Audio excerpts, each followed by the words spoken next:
Hello everyone, आज हम back pain के बारे में यहाँ पे चर्चा करने जा रहे हैं। मैं डॉक्टर दीप्ति गुप्ता कियान आयुर्वेदा पंचकर्मा क्लिनिक से गुड़गांव से आपको आज यहाँ पे बैक पेन के बारे में आयुर्वेद के दृष्टिकोण से बताना चाहती हूँ।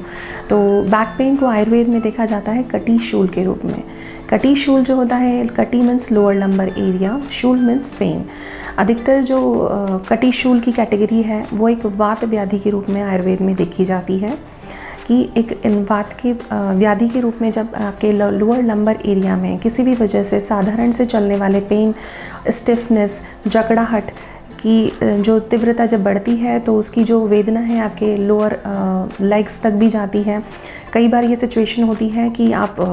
चलते समय आप दर्द में आराम पाते हैं, लेकिन जैसे ही बैठते हैं या करवट लेते हैं आपको असहनीय दर्द या पीड़ा का अनुभव होता है। तो इसी बैक पेन को, यानी कि उसकी इनिशियल स्टेज पे ही अगर हम एनालिसिस कर लें और देख लें कि इसका ओरिजिन क्या है, इसके कारण क्या हैं, तो हम इसका निदान कर सकते हैं। तो हमें जानना ज़रूरी है कि आयुर्वेदिक दृष्टिकोण से जो पाए जाने वाला बैक पेन है वो उसके कारण क्या क्या हो सकते हैं। जैसे कि आपका खान पान या रहन सहन, जीवन शैली, अगर बहुत ज़्यादा व्यस्तता की वजह से बहुत ज़्यादा सिडेंट्री लाइफस्टाइल आपकी है, खाने पीने का आपका शेड्यूल बहुत ऐसा है जैसे कि बाहर का जंक फूड बहुत ज़्यादा होता है, या लेट नाइट डिनर हो रहा है, या देर रात तक आप जो है 3-3, 4-4 बजे तक सो रहे हैं, तो ये सब कारण जो होते हैं वात को एग्रवेट करने में हेल्प करते हैं। और यही उत्तरोत्तर आगे बढ़ने वाली अवस्थाएं आम के साथ जब वात का संबंध हो जाता है, आम किसे बोलते हैं, यानी कि खाने से संबंधित जो भी रस द्रव्य हमारे शरीर में बनते हैं, जो शरीर का पोषण करते हैं,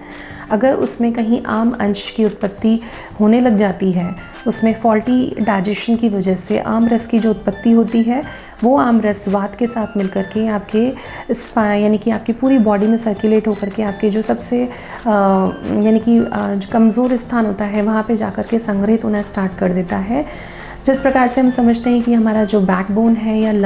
जो इस रीढ़ की हड्डी है, हमारे शरीर का एक महत्वपूर्ण स्थान है जहाँ से स्पाइनल कॉर्ड होके गुजरती है, वहीं से स्पेशल नर्व्स के कनेक्शन होते हैं जो पूरी शरीर को, नाड़ी तंत्र को जोड़ते हैं। तो अगर किसी भी रूप में अगर वहाँ पे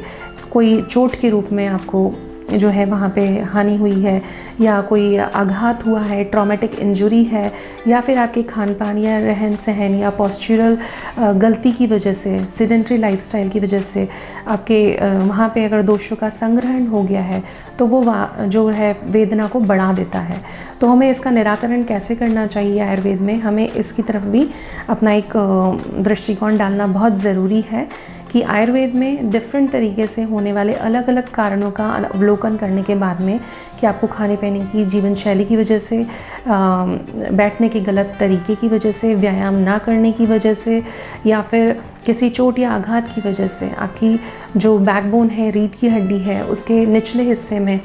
जो है दर्द की तीव्रता के हिसाब से आयुर्वेद में डिफरेंट ट्रीटमेंट्स का प्रोटोकॉल यहाँ पे दिया गया है। जैसे कि हम यहाँ पे कियान आयुर्वेदा में या किसी भी पंचकर्म सेंटर में आप अपने आसपास जा कर के इसका बहुत अच्छी तरीके से प्रोग्नोसिस या चिकित्सा करा सकते हैं,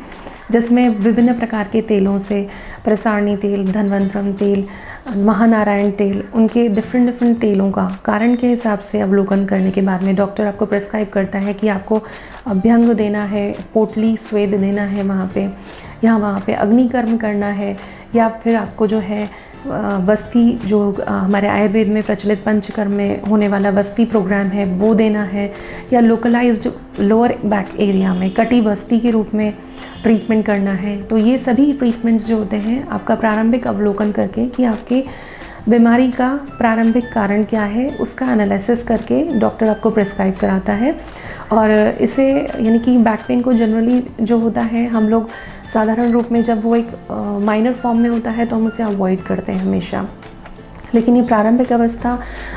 यानी कि वो अवस्था होती है जिसमें हम वापस से उस बैकबोन को या आपके सुषुम्ना नाड़ी को आपकी फिर से उसी प्रारंभिक कंडीशन में, यानी कि एक सुचारू कंडीशन में वापस लौटा सकते हैं अगर आप प्रारंभिक अवस्था में उसमें आ जाते हैं। क्योंकि प्रारंभिक अवस्था से लेकर के बहुत सारी डीजनरेटिव, स्लिप डिस्क, बहुत सारी ऐसी अवस्थाएं होती हैं जिनमें हमें और अधिक श्रम की या और अधिक ट्रीटमेंट की या ड्यूरेशन ऑफ द ट्रीटमेंट लंबा बढ़ाने की ज़रूरत पड़ती है। तो don't ignore your back pain, seek advice your nearest Ayurvedic doctor to like इसमें आयुर्वेद में यूज़ करने वाले जो डिफरेंट ट्रीटमेंट्स हैं या डिफरेंट औषधियाँ हैं जो आपको शमन औषधियाँ हैं जो दी जाती हैं, उनका जो है बहुत ही अच्छा प्रोग्नोसिस है, कोई इसका साइड इफ़ेक्ट नहीं अगर आपको अच्छे से अवलोकन करके दिया जाए। और उसके साथ साथ डाइट, लाइफस्टाइल का जो योगदान है वो एक डॉक्टर आपको अच्छे से बता सकता है कि आपकी कौन सी डाइट, कौन सा लाइफस्टाइल चेंज आपको उसमें हेल्प करेगा उसको रूल आउट करने में। क्योंकि बैक पेन जब सीवियर कंडीशन में पहुंचता है तो हम अपने जो वर्कआउट प्रोडक्टिविटी है उसको भी इम्पैक्ट करता है। तो उस वर्कआउट प्रोडक्टिविटी को इम्पैक्ट ना हो इसलिए उसकी प्रारंभिक अवस्था में ही उसके लिए एडवाइस लीजिए, उसका ट्रीटमेंट कराइए। और